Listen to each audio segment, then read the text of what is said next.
Bonjour et bienvenue pour une nouvelle saison de Fragile, le podcast qui raconte l'île de Porquerolles aujourd'hui à travers le regard et le portrait d'hommes et de femmes qui l'habitent, l'aiment et la font vivre. Comment sont-ils arrivés ici ? Comment voient-ils l'île évoluer ? Quel est leur endroit préféré, les souvenirs qui les ont marqués ? Écouter les habitants raconter Porquerolles, c'est entrer dans l'intimité de l'île, lieu d'histoire, d'inspiration artistique, de diversité biologique, de contrastes et de paradoxes. Un endroit précieux et fragile. Je suis Ingrid Blanchard et je reçois aujourd'hui Eric Nani. Bonjour Eric, vous êtes venu vous installer à Porquerolles en 1980 comme gardien de la résidence de la mer, fonction que vous avez exercée une dizaine d'années. Vous travaillez depuis pour le service des eaux en charge du secteur de Porquerolles. Vous avez participé à plusieurs associations porquerolaises, en particulier le comité d'intérêt local, le CIL, qui défend les intérêts des Iliens et regroupe presque tous les Porquerolais. Vous avez été adjoint spécial de l'île entre 2008 et 2014. Vous êtes féru de poésie et de philosophie, fin lettré, m'a-t-on dit, primé à quelques concours de nouvelles, et j'ai découvert vos talents d'écriture à travers le texte magnifique qui ouvre le livre de Bernard Pess, Les années douces. On y reviendra. Mais pour commencer, Eric, est-ce que vous pourriez me dire où vous êtes né, où vous avez grandi et comment vous êtes arrivé à Porquerolles ? Bien, bonjour, merci Ingrid tous ces compliments déjà. Alors, c'est difficile parce que je suis arrivé en fait en 1972 pour faire une saison sur l'île, comme beaucoup de jeunes le font encore. En faisant cette saison, je me suis aperçu que l'île était magnifique et que voilà, bon, c'est un peu un coup de cœur. Mais ça, c'est une autre histoire.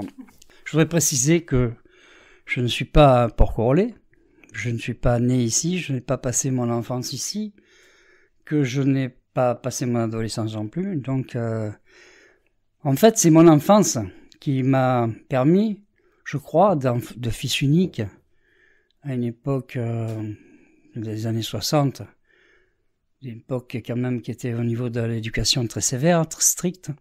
En plus, j'avais des parents sévères, qui m'a permis dans mes moments d'isolement, parce que je suis fils unique, de comprendre les gens, de chercher à les comprendre en fait, de les observer.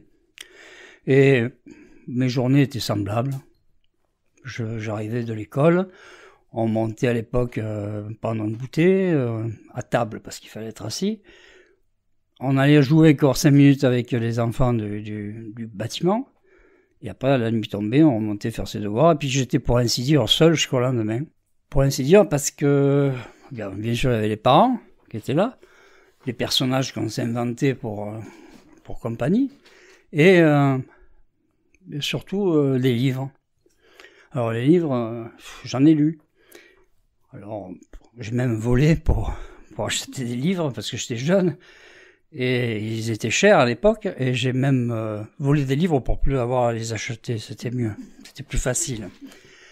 Donc tout ça, ça m'a mené jusqu'au lendemain matin, que je n'avais qu'une envie le lendemain matin, c'était de faire le fou avec les copains, quoi. Et je me faisais remarquer, comme disaient les instituteurs, à mon père, qui, lui, comme on n'avait pas de télé à l'époque, pas de tablette, rien, il ne trouvait qu'une solution, c'est de me punir de sortie. Donc c'était un engrenage après, et je me souviens, je regardais par la fenêtre les gens, je regardais à travers les grilles du balcon, mes amis jouaient, puis moi j'étais dedans, mais ça m'a permis d'observer les gens, puis d'apprendre un peu à reconnaître, à les supposer, à savoir ce qu'ils sont. Ce qui m'a permis de comprendre un peu les Porquerolais plus tard. Et voilà, donc je regrette pas du tout cette période. Hein. Vous avez grandi dans quelle région ? Ben, je sais pas loin, j'étais à la Seine-sur-Mer.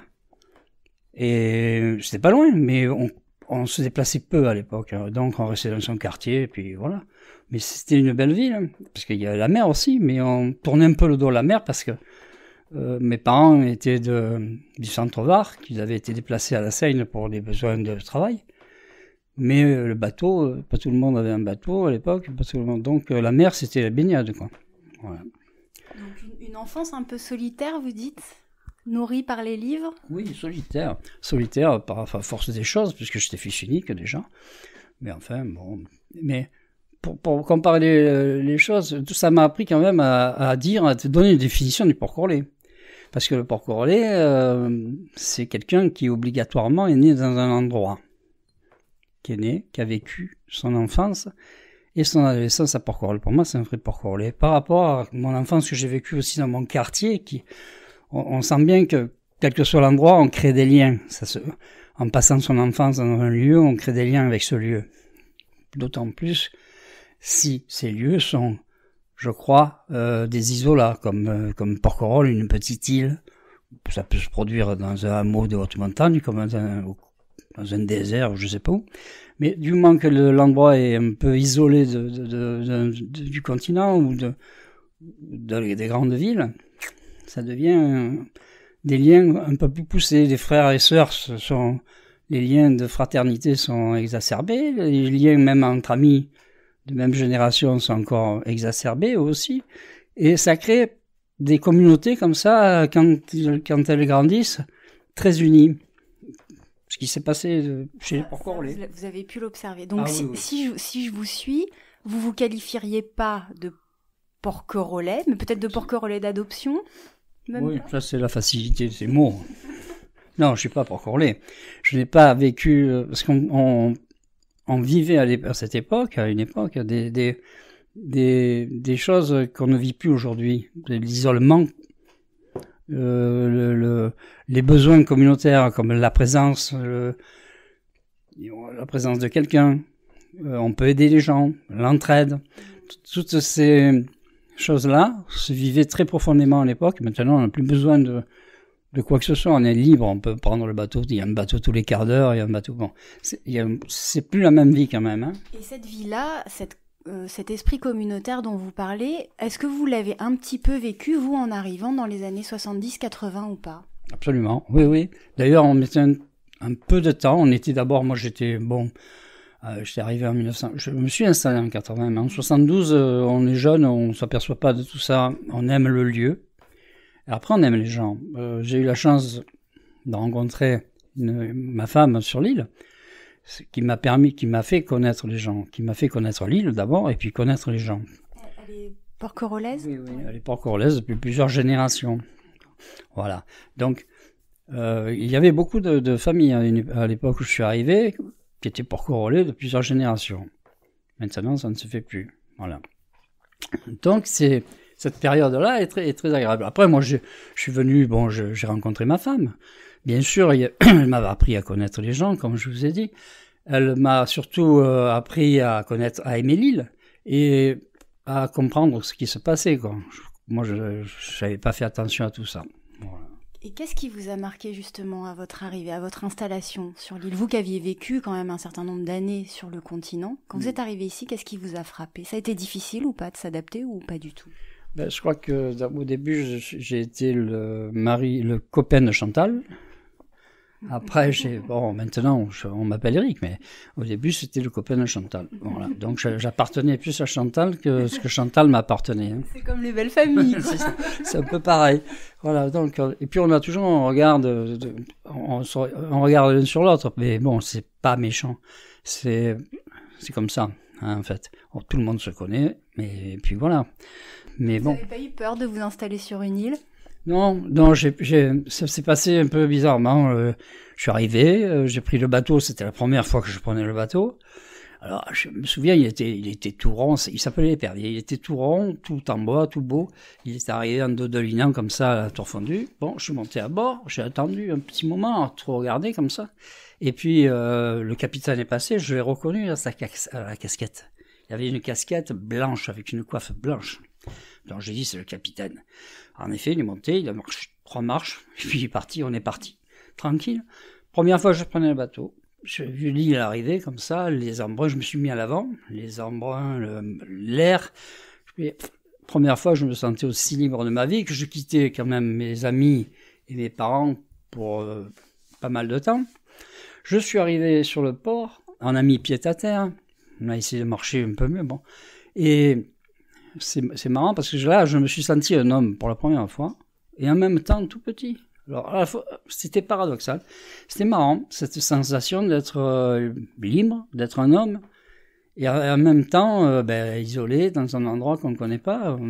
Je sais pas, c'est peut-être ce que ressentaient conquistadors à l'époque, je sais pas, les découvreurs, je sais pas. Bon. Donc ce premier pas sur Porquerolles, vous vous en souvenez de façon assez oui, nette? je m'en rappelle, oui, je m'en souviens. J'ai traversé ce port parce qu'arrivé, mon père était cheminot, alors on se déplaçait beaucoup en train. Et arriver dans une gare, dans un endroit par la gare, c'est une chose. Mais arriver dans un endroit par le port, c'est une autre chose, c'est une autre dimension. Et je me souviens, c'était fabuleux pour moi. Je voyais tous ces mâts, c'est une forêt de mâts. Je suis monté dans le village et j'allais rejoindre donc l'endroit où je travaillais. Voilà.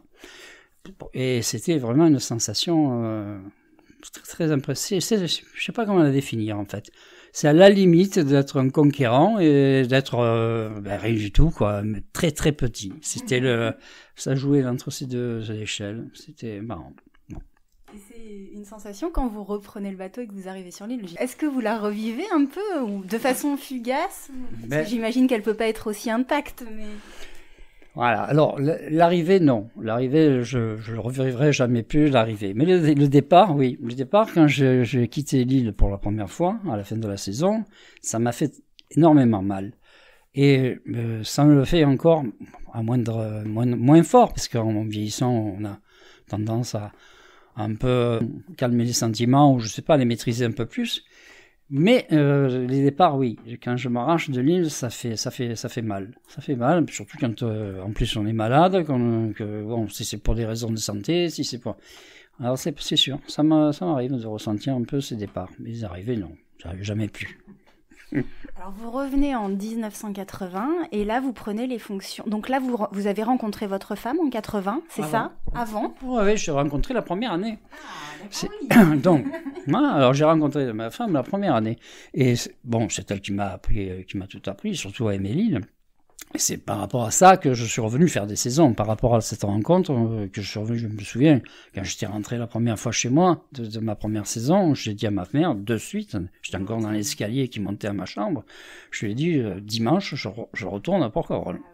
Voilà, donc, j'étais étudiant, donc j'ai étudié, et puis chaque fois que j'ai pu partir en week-end, je suis parti. Voilà. Mais c'était assez marrant quand même. Donc entre 72 et 80, vous faites des saisons et vous faites des allers-retours. Voilà. Et donc en 80, vous vous installez. Là, en 80, je me suis installé, oui. Je me suis installé, j'étais marié, hein. Ouais. Parce que je suis allé travailler quelque temps à Nice. Je vais passer des examens de conducteur de train. J'étais conducteur de train à Nice pendant 5-6 ans. Et après, bon, ma femme, Chantal, et moi-même, on s'est dit, il faut qu'on rentre à Porquerolles. On est mieux à Porquerolles que... voilà. Donc, on est revenu. Et c'est là que on a trouvé une place de gardien de résidence. Et c'est là que j'ai fait ça pendant 6 ans, pour revenir sur l'île, quoi. Voilà. C'était bien. C'était bien. C'était bien. Vivre à l'année sur l'île, c'est encore une autre dimension. Ouais, j'aurais une petite question justement à ce sujet. Alors ensuite, vous prenez un poste donc au service des eaux en charge du secteur de Porquerolles. En quoi consiste exactement votre mission pour la CERC? Alors, mon travail consiste, c'est dans la gestion de l'eau en fait. Premièrement, c'est de goûter l'eau le matin pour savoir si elle est déjà d'un aspect potable, et si elle est potable, déjà au goût. Après, il y a des analyses. À l'époque, maintenant, c'est fait automatiquement. Hein. À l'époque, il fallait, la goûter, il fallait donc regarder, mesurer sa qualité, que ce soit en chlore, que ce soit en turbidité, enfin, c'est la qualité de l'eau. Donc, on regardait la qualité de l'eau. Après, il y avait tout ce qui est travaux, tout ce qui est contact avec la clientèle, il y avait tout un tas de travail. Enfin, je faisais tout, quoi. Je servais de contact, d'ouvrier, de gestionnaire d'eau, enfin voilà, de fontainier, enfin plein. Fontainier, ça consiste en quoi exactement? Ça consiste à gérer les ressources en eau, c'est-à-dire la nappe, la qualité de la nappe, voilà, en fait c'est ça. On ouvre l'eau, on ouvre moins, on ouvre plus. Et par rapport à la qualité de l'eau de la nappe, on tire le signal d'alarme hier en disant, voilà, il y a un souci. C'est comme ça que les bateaux sont venus sur l'île, parce qu'ils apportaient un complément Oui, absolument, parce qu'il y a une vraie problématique Voilà. de l'eau. En effet, j'ai pu lire que... Bon, alors on le sait, hein, que l'eau est une ressource limitée sur l'île et que depuis 2004, Porquerolles n'est plus indépendante du continent pour son approvisionnement en eau. Il y a des bateaux-citernes qui acheminent 400 000 mètres cubes par jour d'avril à octobre pour alimenter le réseau de distribution d'eau douce de l'eau, pour compléter les prélèvements qui sont faits sur les nappes phréatiques. Par vos fonctions, vous êtes sensibilisé aux problématiques liées à la gestion de l'eau. Est-ce que vous avez vu des évolutions au fur et à mesure des années, et qu'est-ce que vous entrevoyez comme solution pour ce problème de l'eau? Alors, il y a un souci sur l'eau, mais bon, on a toujours pompé l'eau sur l'île, hein. Donc c'était des quantités raisonnables vis-à-vis de la population qui l'habitait. Aujourd'hui, on sait que la population est multipliée par 10 depuis les années 70. On est multiplié, il y a plus de monde, il y a plus de bateaux autour de l'île, il y a plus de... Donc nécessairement on a besoin de plus d'eau. Cette eau est confrontée à un problème, c'est le biseau salé, c'est-à-dire que l'eau qu'on enlève, on laisse la place à l'eau de mer qui pénètre dans la nappe, et donc pour le faire refouler cette eau de mer, c'est difficile après.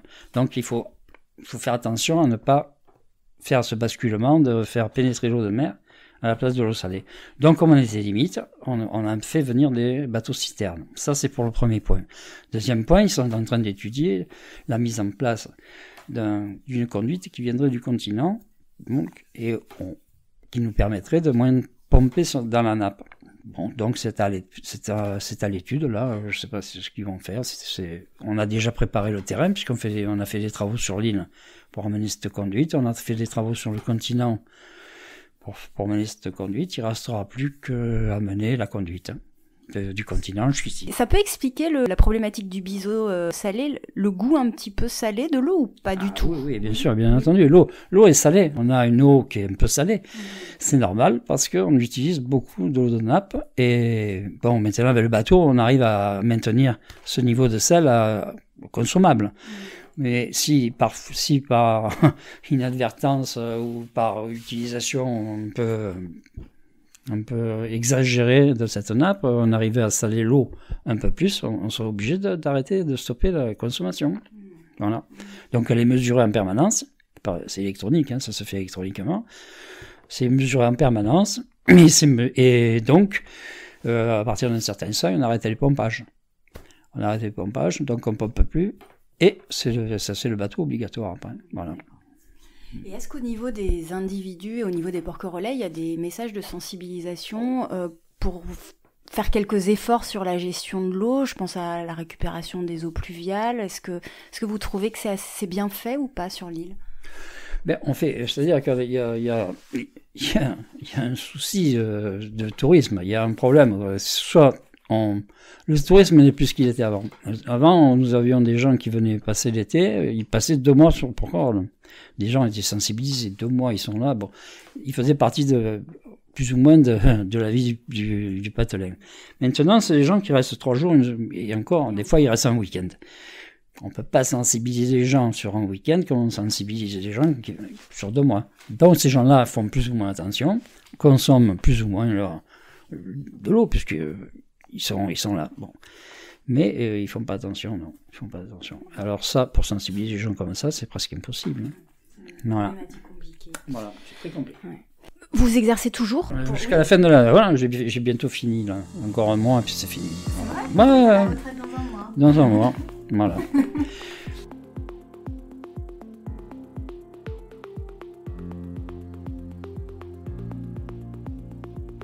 Vous avez également été adjoint spécial de Porquerolles, on l'a dit, de 2008 à 2014. Est-ce que vous pourriez nous expliquer les missions rattachées à cette fonction d'adjoint spécial, qui me paraît un petit peu spécifique au territoire, non? Oui. Alors, comme hier, c'est une commune très étendue, à une époque où on n'avait pas les voitures, on n'avait pas de moyens de communication comme aujourd'hui, on déléguait certains pouvoirs à des maires adjoints, à des adjoints comme à Porquerolles, et pour les mariages, pour des trucs civils. Donc on déléguait des pouvoirs des gens. Aujourd'hui, c'est moins nécessaire, mais les îles quand même, c'est quand même éloigné parfois, et pour les mariages et tout, ça soulage bien les maires que les adjoints soient là. Bon, à part, je dois dire aujourd'hui, à part traduire le langage porquerolais en langage girois pour que le maire comprenne bien, l'adjoint, il a pratiquement aucun pouvoir, si ce n'est de donner l'avis des porquerolais s'il le veut bien. Voilà, c'est tout. Au moment où vous avez exercé, donc vous avez célébré des mariages, j'imagine. Oui. Une vingtaine, oui, tout de même, ouais. Marié à mon époque. C'est vrai que ça s'est un petit peu perdu. Quelles ont été les problématiques auxquelles vous avez été confrontés et les enjeux qui demeurent encore aujourd'hui quand vous avez été adjoint spécial? C'est un peu ce que je disais, c'était traduire des besoins, parce que bon, hier, comme je l'ai dit, est très grand. C'est une cité assez importante et en étendue, hein, je veux dire, c'est pas tellement le monde, c'est surtout vaste. Ouais. Donc le réseau d'eau est vaste, donc tout est vaste en fait. Et toutes ces parties de hier ont des besoins. Alors quand on est adjoint à Porquerolles, qu'on n'est pas très près de son maire, puisqu'on est sur une île, on a plus de mal à donner ses besoins et surtout à les défendre, puisque bon, le conseil municipal, eh bien, ils s'entendent mieux pour se défendre que hier, et Porquerolles. Bon, Vous voulez dire qu'il y a des problématiques qui sont propres à la vie insulaire, qui sont pas forcément faciles à faire valoir auprès de... L'école, les transports pour aller à l'école, tout un tas de problématiques du OSI, là. Je veux dire, bon, à l'époque, il y avait des enfants, mais il y avait l'école primaire, elle a toujours existé, hein, mais après, pour aller en face, il n'y avait pas les navettes qu'il y a aujourd'hui, donc les enfants restaient la semaine à l'école, en internat.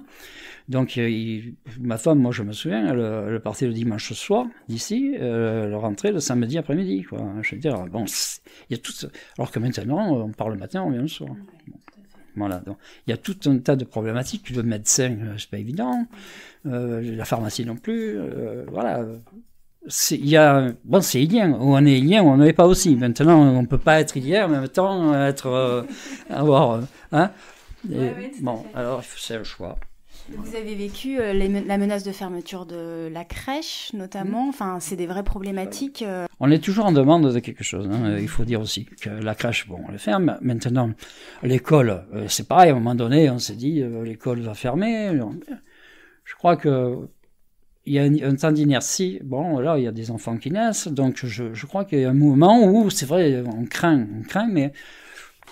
Finalement, les maires ont conscience du problème, les services sociaux ont conscience du problème, ils sont patients, voilà. Après, si maintenant les critères sont contre nous, s'il n'y a plus personne sur l'île, c'est sûr qu'à un moment donné, on va fermer la crèche.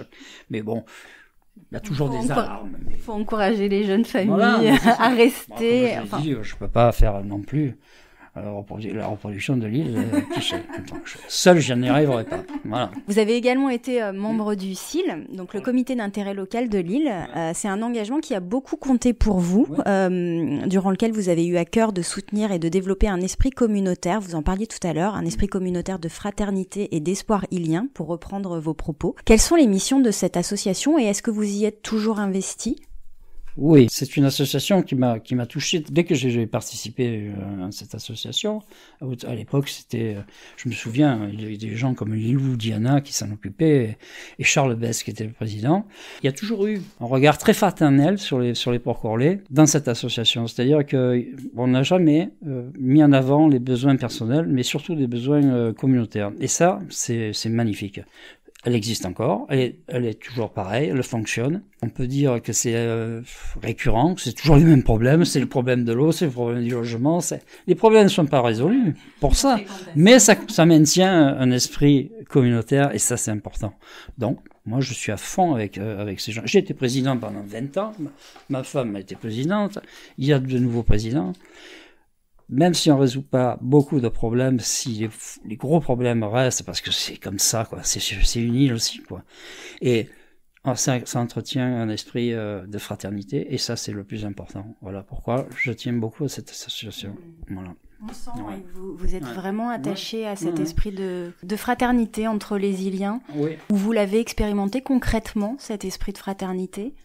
C'est-à-dire que quand on connaît un peu l'histoire de l'île, la grande affaire des Porquerolais, c'est la nostalgie. C'est la nostalgie, c'est la grande affaire des porc-roulés. Ils sont un peu comme, je sais pas, c'est les allumeurs de réverbères à un moment donné qui colportaient de la lumière dans les rues là. Ils sont, c'est fou. Ils laissent par leur discours, hein, ils laissent évaporer un peu de cette lueur du passé là, c'est vachement bien. Alors ils sont tous en train de raconter l'histoire d'avant. Alors l'avant c'était l'île, elle n'a jamais été aussi belle qu'après la guerre. C'est normal. Après la guerre, ils retrouvaient leur île parce qu'ils avaient été évacués et en plus de ça ils étaient libres. Donc c'est sûr qu'à ce moment-là, elle devait être belle. Mais bon, alors la vie c'était la fête. L'amour, c'était un jeu un peu discret de société parce que tout le monde savait avec qui tout le monde était, mais enfin bon, c'était comme ça, c'était fabuleux ces histoires. Et tout le monde raconte, on vous parle des balles d'avant, du samedi soir, où les gens, ils se regardaient danser parce qu'il y en a qui dansaient plus ou moins bien que les autres. Alors, on se souvient ou on ne se souvient pas des gens qui descendaient leurs chaises pour discuter dans la rue le soir parce qu'il n'y avait pas de télé, il n'y avait rien, hein. On discutait le soir, l'été.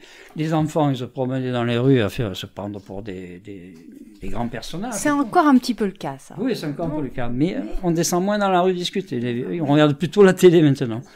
Voilà. Donc, toute cette période-là, ces enfants qui ont grandi d'histoire en histoire, en fait, d'été en été, hein, d'été en été, ils grandissaient comme ça, avec des jeux différents, loin du monde, parce qu'ils étaient loin, retirés du continent, de l'hypocrisie ambiante du continent, d'un tas de trucs. Les porc-roulés n'étaient pas atteints par tout ça. Ils ont développé ce regard un peu nostalgique sur les choses, sur beaucoup de choses, sur l'amour, sur un tas de trucs.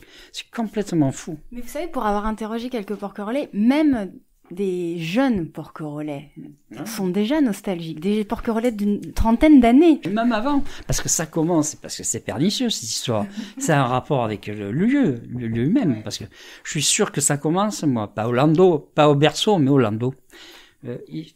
Promenade dans l'île, qu'est-ce qu'on voit? On voit des feuilles qui bougent, on voit de la lumière dans les feuilles, des gens qui se penchent à travers la lunette du landau, on voit toujours les mêmes, hein. C'est toujours les mêmes qui se penchent. Hein. On est familiarisé comme ça, et puis je suis sûr que les arbres, ils envoient des produits chimiques, des trucs pour nous ensorceler, en fait. C'est un ensorcellement. Donc Porquerolles serait un peu un territoire de nostalgie, finalement, quelle que soit l'époque à laquelle on y vit. Et certainement qu'il y a des choses qui ont disparu, parce qu'en effet, j'ai pu interroger des porquerollais, plus âgés, qui m'ont parlé d'un porquerolle que j'ai absolument pas connu, et d'autant plus que je n'y habite pas, mais malgré tout, chez les jeunes générations, c'est déjà très présent, je trouve, et donc je pense que vous avez raison quand vous dites que c'est un petit peu propre au territoire, quoi. Oui, non, les jeunes se font maintenant tatouer leur île sur les parties du corps, sur un tas de trucs. Même les jeunes qui viennent que l'été, même il y a un attachement à ce lieu qui est incroyable. Moi aussi, j'ai été attaché d'un coup par ce lieu. Hein. C'est envoûtant, voilà. C'est un sorcelant, envoûtant, et puis c'est beau. Voilà. Et puis... difficile à expliquer. Alors, ouais, ça fait une bonne transition parce que j'aimerais qu'on parle de la place de l'écriture dans votre vie. J'évoquais en introduction le texte que vous avez rédigé en ouverture du livre de photographie de Bernard Pess, Les années douces. Alors, j'aimerais en lire un petit extrait si vous le permettez. Donc, c'est un texte qui s'intitule « Je passe sur les chemins fous ». Je passe sur les chemins fous de mon enfance, la tête embrasée par les souvenirs qu'ils rallument. Au vent, je crie le nom des gens que j'aime, iliens, enfants, se partageant la terre. Les arbres voient les creux de mon visage où glissent les blessures du temps qui passe. Sur ce tapis de saison qui se déroule, la vie se renouvelle comme la houle. Je revois l'automne tant attendu d'un homme qui marche. Je fais une petite ellipse. Le monde est en perpétuel changement, alors comment décrire la joie sombre de vivre ici ? C'est le gémissement exaspérant du vent d'hiver qui nous façonne sauvages. C'est la fureur indicible de la mer qui nous protège de la venue des autres jusqu'au printemps. Alors moi j'aime infiniment ce texte. Je trouve que c'est un texte extrêmement poétique qui est empreint de nostalgie, comme vous le disiez tout à l'heure, d'une certaine mélancolie aussi. Je trouve que c'est un texte qui dit vraiment le caractère immuable et à la fois mouvant de l'île. Et c'est une magnifique métaphore du temps qui passe à travers l'égrenage des saisons sur l'île. Alors vous employez une oxymore, cette joie sombre de vivre ici. Est-ce que ça dit un peu tout ce que vous ressentez, cette joie sombre? Pour vous, ça traduit quoi? Ça traduit beaucoup de choses. Ce que je disais tout à l'heure, la nostalgie profonde des gens qui habitent ici. Ça traduit aussi les hivers que l'on passe entre nous, comme des plongeurs en eau sombre, comme ça, on se promène dans les rues. Ça traduit beaucoup de vie hivernale, de vie entre nous. Hein. On n'hiverne pas, nous, on hiverne. L'été, on se met en repli. Le vrai porc-orlais se met en repli l'été. Mais l'hiver, il vit, en fait. Donc, c'est cette vie d'hiver que c'est cette joie sombre de vivre ici. Un peu de mélancolie, même beaucoup. Et puis, cette influence du passé, toujours, c'est toujours cette influence, comment on peut dire, on a des bateaux, ne serait-ce que des bateaux, ils s'appelaient à l'époque l'épervier, le cormoran, le corail rouge, ils étaient beaux, ils étaient ronds, on les reconnaissait de loin. Aujourd'hui, ils s'appellent tous la même chose. Et ils viennent de partout en plus. Voilà, avant on mettait 10 minutes pour faire la traversée, on mettait 25 minutes, je veux dire, pour faire la traversée, aujourd'hui on met 10 minutes. Bon, c'est un pont maintenant, c'est une noria de bateaux qui font que c'est une autoroute. Mais après, les gens, sans le faire exprès, c'est vrai que c'est de plus en plus nombreux. C'est plus facile maintenant de venir qu'hier. Donc les gens viennent, déstabilisent un peu tout sans le vouloir, mais déstabilisent la vie. Les étés deviennent de plus en plus longs, hein, ils s'éternisent. Pendant qu'on éterne, voilà. On éterne, nous. Mais voilà. Donc tout ça, cette vie est complètement modifiée. Les gens n'ont plus l'attachement hivernal. Cet attachement qui unissait les gens entre eux. Parce qu'on avait besoin de l'un, on avait besoin de l'autre. Maintenant, on n'a plus besoin de personne. En fait, on vit une vie d'égoïste. Et sans penser qu'à côté, on va sur le continent comme les autres. En fait, on a une vie qui n'est plus d'Ilien. On n'a plus une vie d'Ilien.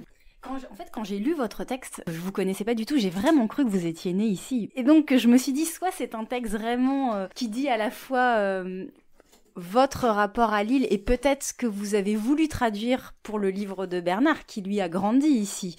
Parce que vous parlez vraiment de la joie de l'enfance sur l'île, parce que vous parlez de l'adolescence, peut-être des premiers émois, enfin j'ai cru percevoir, mais vous parlez aussi de l'enfance, et comme si vous l'aviez vécu en fait. Est-ce que tout à l'heure vous me disiez, j'ai eu une enfance un peu solitaire, j'ai appris à écouter, à vraiment percevoir la finesse des gens, et vraiment, à la lecture de ce texte, on a l'impression, moi j'ai eu l'impression d'entendre Bernard en quelque sorte, avec beaucoup de poésie et beaucoup de...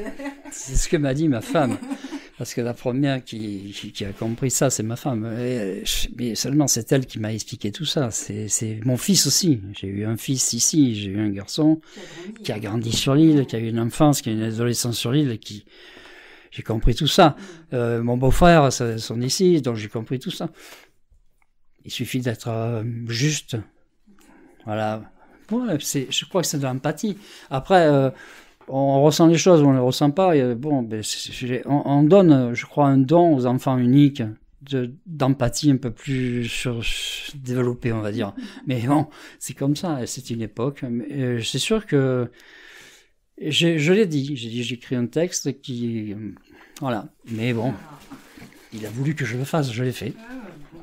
Personnellement, je trouve qu'il mérite vraiment d'être lu et relu. Ça interroge du coup votre rapport à la lecture et à l'écriture. Est-ce que vous écrivez régulièrement ? Oui, alors depuis, je vais dire, j'ai beaucoup lu. C'est comme les mots croisés. J'ai beaucoup fait des mots croisés. Maintenant, je crée des mots croisés. J'ai beaucoup lu. Maintenant, j'ai envie d'écrire. Voilà. Donc, j'écris depuis pas mal de temps, mais j'ai beaucoup progressé. Hein. J'écris. Et puis bon, ça reste dans des tiroirs, mais j'ai bien l'intention d'aller plus loin. On verra. J'ai la retraite bientôt. Est-ce que Porquerolles est un sujet récurrent de vos écrits ? Oui, ça se passe à Porquerolles de toute façon. Écart, il a écrit Morin des Morts, mais bon, on va peut-être écrire Le Petit Porquerolles ici. On ne sait pas, on verra. Alors vous aimez la poésie et la philosophie, je crois. Quelles sont les lectures qui vous ont nourri et qui vous nourrissent encore? Alors bon, c'est tellement variable, parce que je ne lis pas de romans pratiquement. Alors c'est compliqué. Alors, pour partager les livres que je lis, c'est assez compliqué. Les romans, j'en lis pas. Là, je suis en train de lire c'est Damasio. Ça explique des sentiments. Ça explique plutôt ce qu'on est. Hein. C'est du Spinoza, c'est des trucs comme ça qui mêlent les sentiments, qui ne détachent pas l'être de l'esprit. C'est un truc un peu, voilà. Après, bon, je peux lire n'importe quoi, en fait.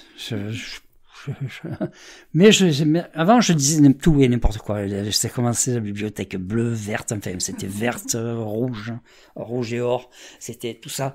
Mais après, c'était tout ce que je pouvais lire, en fait. Et maintenant, j'essaye de lire. Ouais, maintenant, je fais un peu plus attention.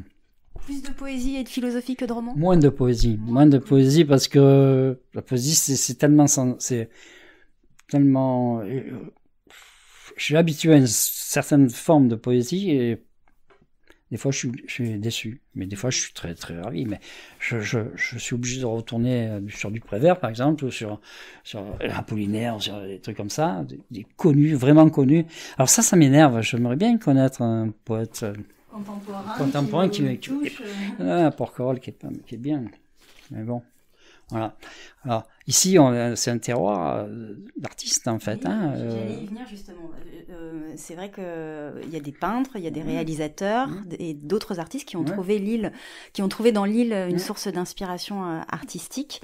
Vous pensez que l'île est un lieu propice à l'expression artistique? Je pose la question, mais j'imagine. Ouais, non, mais c'est sûr. C'est certain, mais on ne le sait pas. Personne ne sait ça. C'est une influence, comme les bébés tout à l'heure. C'est des trucs qui vous tombent sur la tête comme ça.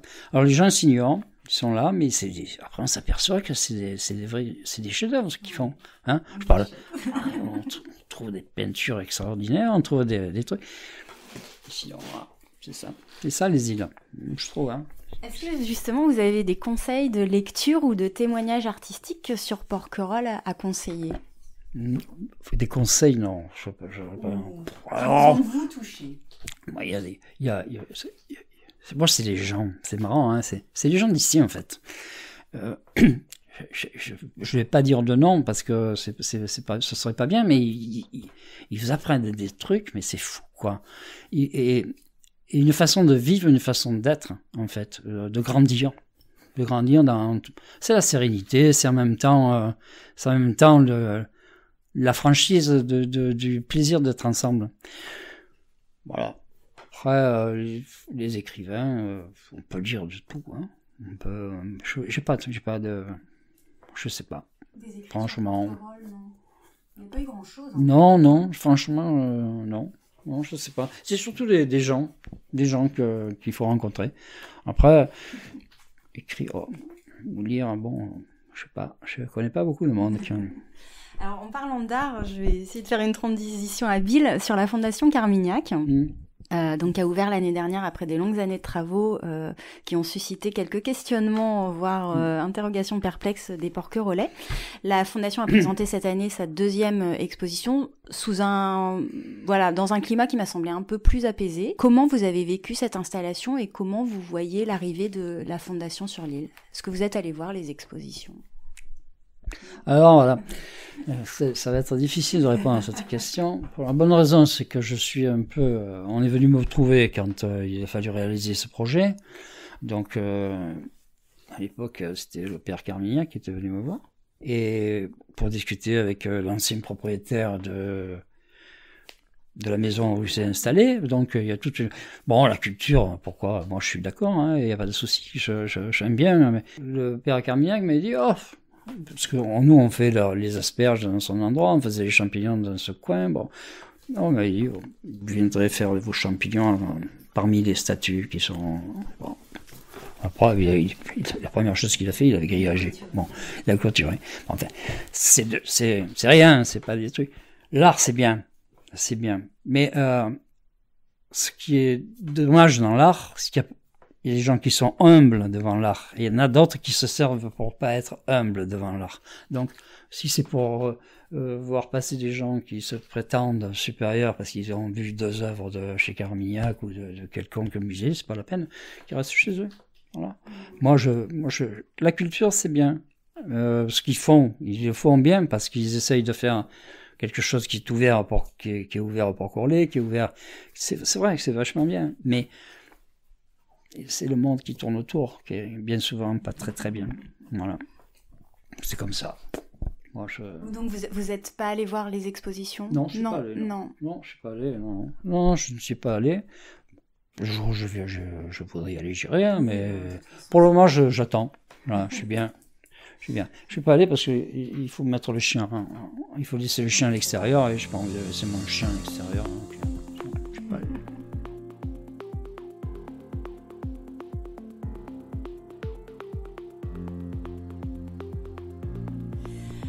J'aimerais qu'on évoque votre lien à Porquerolles. Une journée sur l'île, pour vous, ça ressemble à quoi?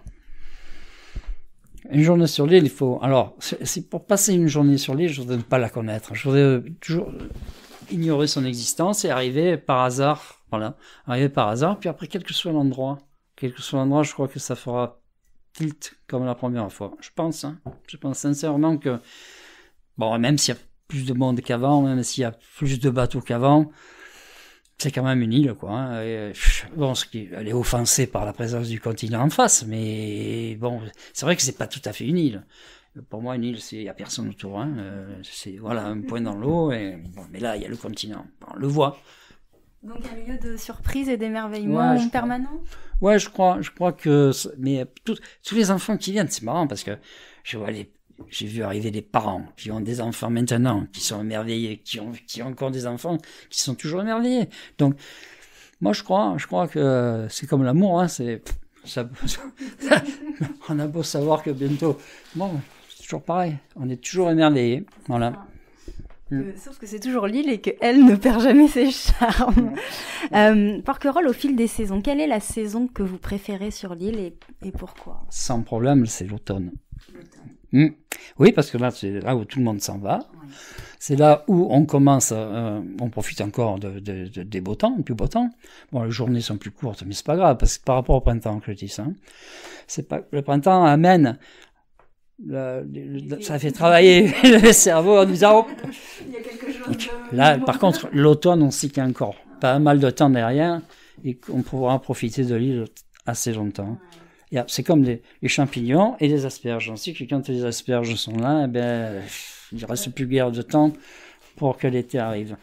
Voilà, donc on vit au fil des saisons, mais on ne vit pas du 1er janvier au 31 décembre, on vit en fait du mois d'octobre au mois d'octobre après. Nous, on vit, c'est un peu un léger décalage quand même. Ouais.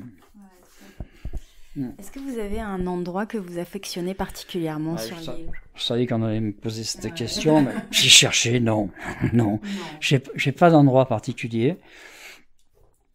Sauf, entre parenthèses, celui que j'ai connu la première avec ma femme. Mais bon, voilà, c'est intime, c'est personnel, très intime. Sinon, non, j'ai pas d'endroit particulier.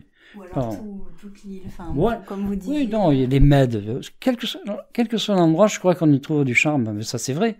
Mais il y a des endroits où les jeunes, je me souviens, faisaient du ski avec des luges sur des aiguilles de pin. C'était fabuleux, cet endroit. Bon, il n'y avait pas de neige, mais bon.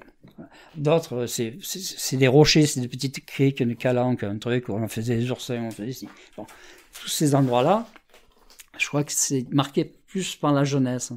Et comme je n'ai pas passé cette jeunesse-là sur l'île, je n'ai pas d'endroit particulier. Voilà. Oui, je comprends. Bon, voilà. Mais ça rejoint un petit peu ce que vous disiez. Je pense que quand je vous disais que certains jeunes avaient la nostalgie, la nostalgie de Porquerolles, je pense que la nostalgie renvoie à une époque assez bien définie entre l'enfance et l'adolescence et la vie de jeune adulte. Pour vous, la Porquerolles authentique, est-ce que ça signifie quelque chose? Et si oui, ça renverrait à quoi? Porquerolles authentique, ça renverrait à des gens qui l'ont occupé, qui l'ont habité à une époque. Aujourd'hui, cette époque ne veut plus rien dire, parce que le porquerolles authentique, c'était les commerçants porquerolais qui exploitaient leur commerce, mais toute l'année. Maintenant, je sais pas si ça veut dire quelque chose. Là, maintenant, aujourd'hui, de nos jours, on n'a plus de contraintes d'hygiène. Les gens, les commerçants qui sont sur l'île, la plupart sont des étrangers, hein, qui arrivent qui prennent petit à petit, qui sont pleins d'amour pour l'île aussi, hein, au fur et à mesure, ils aiment l'île. Mais je ne les vois jamais à l'extérieur, hein. Je les vois toujours dans le village, ils ne sortent pas du village. Il y a un petit peu de porquerolles authentiques dans le livre de Bernard Pess. Oui, ce sont des personnages authentiques. Hein. Ouais. Ce sont des personnages qui ont vécu le porquerolles, qu'on pourrait dire authentique. Voilà. Maintenant, c'est fini. On pourrait plus faire un bouquin comme ça. Hein. Non. Non, je crois pas. Est-ce que vous pourriez me raconter un souvenir ou une anecdote marquante de votre vie à Porquerolles? Alors, tout à l'heure, on s'est dit que c'était la première fois de ci, la première fois de ça, la première fois de... moi, je vais voir. Le premier jour où je suis arrivé sur l'île, je suis arrivé donc je travaillais au libre-service Porquerolles. Je suis arrivé. Bon, le patron m'a dit m'a conduit à ma chambre, m'a présenté ma chambre au-dessus des toits du libre-service. Il m'a dit, vu l'heure, il était vers les 11h, on va fermer, donc tu reviens cet après-midi pour la réouverture à 16h30. Mais là, il m'a conseillé d'aller manger un sandwich sur une plage, prendre un peu la température, on va dire, du lieu. Hein. Donc, je m'étais allongé là sur la plage d'Argent, parce que la plage d'Argent, ça sonne. Plage d'Argent. C'est pas celle que je préfère aujourd'hui, mais à cette époque-là, je venais d'arriver. Donc, plage d'Argent, on se dit, tiens, c'est un joli nom, on va à la plage d'Argent. On est allé à la plage, je suis allé à la plage d'Argent, allongé sur ma serviette, en train de savourer et le bain et le soleil et le bain de mer, et à observer, là, comme un spectateur de théâtre, des gens, ils étaient complètement décontractés. Alors, ça se voyait pas en face, ça. Des gens qui complètement ils se sentaient bien, voilà. Donc, alors à regarder ces gens, la diversité des corps sur la plage, les striptease à l'arrivée, tout ça, c'est pas mal. Puis je rentre chez moi, tranquille. Je travaille. Le soir, je prends l'ambiance du port. Le soir, c'était terrible, c'était fabuleux à l'époque, hein, calme. C'était calme, j'avais jamais connu ça, mais je dis, putain, c'est bien, Porquerolles, c'est bien. Je rentre donc me coucher, parce que le lendemain, il fallait que je me lave tôt, donc j'ai pas dû rester très longtemps. Et en montant dans l'escalier, je me suis aperçu que il y avait une chambre ouverte, enfin une lumière allumée, des rideaux tirés, et des gens qui faisaient l'amour alors j'ai appris plus tard que c'était l'hôtel des Paniers, qui a disparu aujourd'hui. Donc, en partant, je leur ai dit au revoir à demain. Et je me suis dit, putain, l'été commence bien quand même. Je me suis trompé à moitié, parce que j'ai jamais plus vu de scène comme ça par la fenêtre. Mais alors, j'ai passé le plus bel été de ma vie. Voilà. Donc, alors, le premier jour, c'est présent. Voilà. Puis c'était fabuleux. Voilà. Donc votre arrivée le premier jour avec scène un peu insolite quand même. Oui. Voilà, bon, je sais pas, j'aime pas regarder quand même, mais bon. Je dis ça reviendra. C'est comme celui qui trouve 10 € à un moment donné, il dit l'argent il pousse à flot ici. Ouais. Alors la vie insulaire, elle fascine autant qu'elle peut effrayer. Qu'est-ce qui fait selon vous sa particularité? Peut-être en termes d'espace, de temporalité, alors de vie en communauté, vous en avez déjà parlé. Alors, ça effraie parce qu'on se sent seul à un moment donné. Et si on se sent seul, on a peur. Et c'est pour ça qu'on a tendance au rapprochement plus sur une île, dans un endroit comme ça, qu'ailleurs. Je veux dire, en ville, on est seul parmi le monde, mais on est rassuré quelque part. On a le tout là, on a le truc là, on a tout ce qu'il faut à portée de main. Que l'île, non. Alors ça creuse ça. Ça demande de l'aide. Ça demande que les gens soient attentifs, que les gens soient là, disponibles au cas où. Donc, ça crée une entraide, c'est sûr. Alors, Pour rebondir sur ce que vous dites, cette île qui peut un peu effrayer si on y est seul, on peut s'y sentir seul. Alors l'hiver notamment, l'île elle revêt un peu un autre visage par rapport aux saisons, peut-être aux ailes de saison et encore plus par rapport à l'été. On entend souvent qu'il faut avoir passé 1 ou 2 hivers complets sur l'île pour prétendre connaître la vie sur l'île. Un habitant de Porquerolles qui disait il faut avoir un trésor en soi pour passer l'hiver ici. Est-ce que vous êtes d'accord avec ça? Est-ce que vous trouvez que les hivers peuvent être longs et rudes ici? Oui, je comprends ce qui se passe pour ceux qui les trouvent longs et rudes. Je comprends. Mais c'est vrai qu'un ou 2 hivers, c'est peut-être pas suffisant. Mais bon, la personne, en tout cas, sait si elle doit rester ou si elle ne doit pas rester. Ça, c'est des questions. C'est vrai qu'il faut avoir un trésor en soi. Le trésor en soi, c'est aimer sa solitude, aimer être seul. C'est aussi trouver quelqu'un. C'est bon, on reste plus facilement quand on est 2, mais bon, ça suffit pas quand même. Il faut quand même se sentir bien dans un endroit, seul, accompagné, et avoir une image d'un avenir pas nécessairement dans l'opulence. J'ai lu tout à l'heure où vous dites c'est le gémissement exaspérant du vent d'hiver qui nous façonne sauvages. En effet, je pense que pour être porquerolais, vivre et passer les hivers ici, il faut en effet être sûrement bien avec soi-même et en bonne compagnie avec la solitude. C'est propre aux porquerolais, vous pensez ? Je crois que l'enfant qui est sur l'île et qui passe son enfance ici ne se pose pas de questions, il est là. Donc l'enfance se passe bien. C'est l'adolescence qui se passe un peu moins bien. L'enfance, il s'amuse, il est heureux, il voit des bons, et plus ou moins ça se passe très bien l'enfance. Par contre, quand il commence à aller sur le continent, quand il commence à voir ce qui peut se passer sur le continent, que ce n'est plus le centre du monde, ce n'est plus son histoire qui se passe sur son île avec ses petits jouets, avec ses petits machins. Ce qui se passe, c'est que voilà, t'as pas vu ça, t'as pas vu ci, t'es pas allé au cinéma, t'es pas allé là, t'es pas allé... Donc ça commence il commence à se dire, est-ce que c'est pas mieux ailleurs? Mais qu'est-ce qui se passe? Alors c'est vrai que il a été sauvage, mais il est sauvage, c'est dur pour lui, mais il est quand même attiré par ce qui se passe à l'extérieur, hein. C'est un peu Ulysse, il a envie d'aller voir un peu ce qui se passe à côté, là. Et en fait, il y arrive à l'adolescence. À l'adolescence, il veut partir. Il peut pas subir le regard des autres pendant son adolescence. Et il a l'impression que tout le monde l'observe, le petit adolescent. Ulysse, il revient quand même. Il est si peu. Alors là, c'est le drame.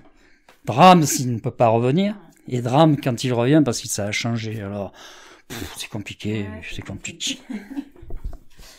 Alors, on va parler d'un sujet un peu moins agréable. L'été, le parc enregistre des pics de fréquentation jusqu'à 8500 personnes débarquées par les navettes, sans compter les plaisanciers, pour 300 habitants le reste de l'année.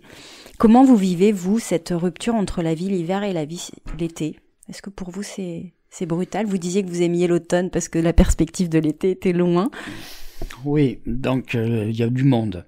C'est vrai, on l'a dit, on le dira toujours, il y a beaucoup trop de monde pour un endroit aussi petit. Maintenant, je sais pas comment faire, il n'y a aucune solution. La solution, c'est quoi? Je ne sais rien. Le parc national. Les porquerolais se repliaient. Oui, ils éternent.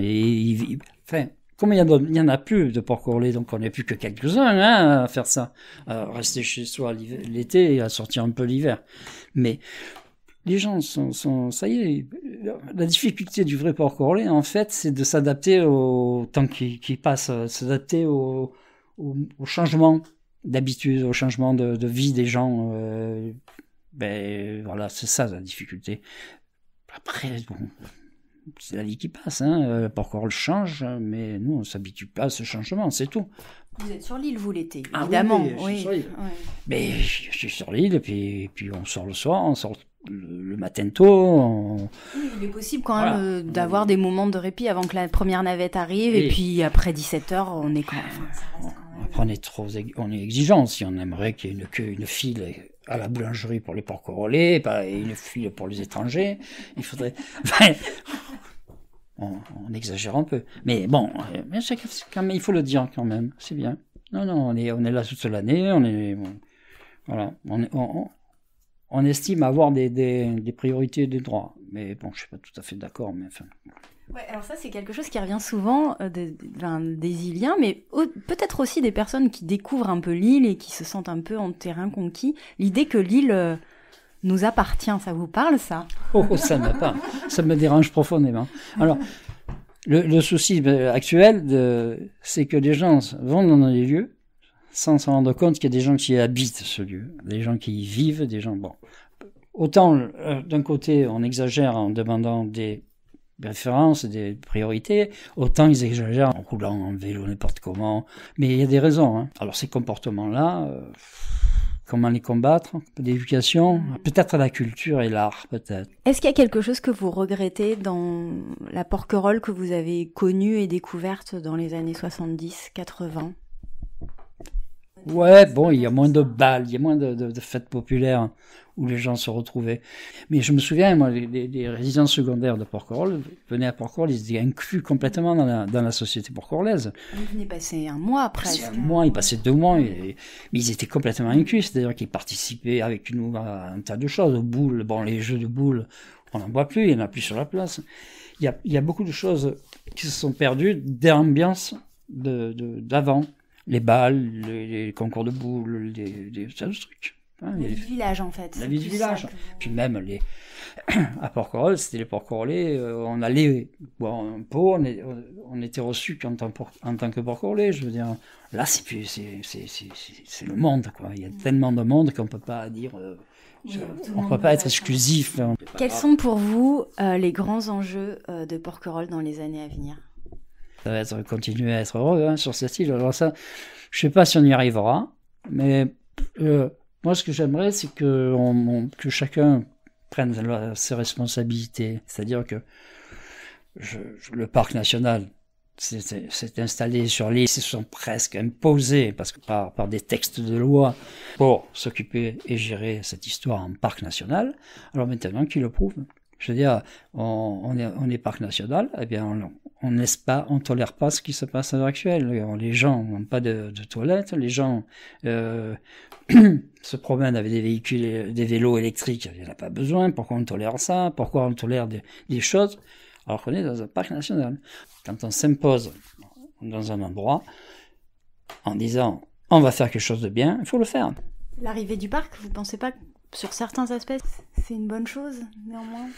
Non, mais qui le prouve? Je suis pas anti-parc à 100%. Moi, je demande des preuves. C'est toujours des discussions. Moi, je m'aperçois que cette société, c'est une société de parlotte. On parle, on fait des études, et après on voit, mais c'est sans arrêt les mêmes études. Sans arrêt les mêmes discours, mais on fait rien. Alors j'aimerais terminer avec cette question. En évoquant Porquerolles, on parle d'écrins, de joyaux de la Méditerranée, de la perle des îles d'Or, un peu à la façon d'un portrait chinois. Quel serait selon vous l'objet ou l'image la plus évocatrice de Porquerolles? Quand vous êtes loin d'ici, qu'est-ce qui vous vient à l'esprit quand vous pensez à l'île? Alors, il y a plusieurs endroits. Il y a surtout l'église, parce que c'est là où se passe tout, c'est le centre. C'est le centre de Porquerolles, l'église. Enfin, la place du village. C'est là où tout se passe. C'est là où, moi, j'ai été un jour encensé, puis le lendemain descendu comme le plus grand des vauriens. En 2 minutes, on passe de quelqu'un de bien à quelqu'un de mal, là, sur la place du village, hein, si on la traverse. Et avant, on arrivait au port, on arrivait sous l'escale, au quai des pêcheurs. Le bateau accostait là. Petit bateau, petit truc. Bon. C'est vingtaine de personnes qui accostaient là, qui montaient dans le village. C'est ça, cette image-là que je garderai, parce que c'était dans l'intimité du lieu, quoi. Maintenant, c'est des gros bateaux, mais au bout, il faut faire... C'est pas mal, mais... Donc l'église et sa place, et cette arrivée... Ouais, cette arrivée, là, toute humble et timide, là, au quai des pêcheurs, là. Voilà, c'est ça. Voilà, on traversait le port en bateau, on allait jusqu'au bout, et on arrivait là, cet endroit avec un petit ponton, là. C'est le premier pas sur Porquerolles qui vous a fait, vous m'avez quand même dit, qui vous a fait devenir homme. C'est pas rien quand même. Oui, j'ai 17 ans, c'est un âge particulier, 17 ans. Ouais, tout à fait. Voilà. Merci beaucoup Eric, je sais pas si vous aviez quelque chose que vous auriez aimé ajouter. Non, je crois qu'il faudrait qu'on puisse attirer l'île un peu plus loin sur le continent, là, jusqu'à ne plus le voir, là. Mais bon, la plaisance, maintenant, on serait rattrapé dans quelques années. Et voilà, donc je sais pas ce qu'il faut faire, il faudra y réfléchir. Bon, merci infiniment pour votre regard à la fois lucide et très poétique, je trouve, sur l'île. Merci beaucoup. C'est moi qui vous remercie de parler de l'île. Merci à Eric pour cette promenade sur les chemins fous de Porquerolles. Et merci à vous d'avoir écouté Fragile. Pour retrouver toutes les notes de l'épisode, rendez-vous sur fragileporquerolles.com. Si ce n'est pas déjà fait, vous pouvez toujours vous abonner au podcast Fragile sur Apple Podcast, Google Podcast ou toute autre plateforme d'écoute. Cela vous permettra d'être notifié des nouveaux épisodes tous les 15 jours. Et si cet épisode vous a plu, surtout, n'hésitez pas à en parler autour de vous. Pour les détenteurs d'iPhone, si vous voulez apporter un vrai coup de pouce au podcast, laissez un avis 5 étoiles sur Apple Podcast avec un petit commentaire. C'est la meilleure manière de le soutenir et moi, ça me fait toujours infiniment plaisir de vous lire. On se retrouve très vite. À bientôt.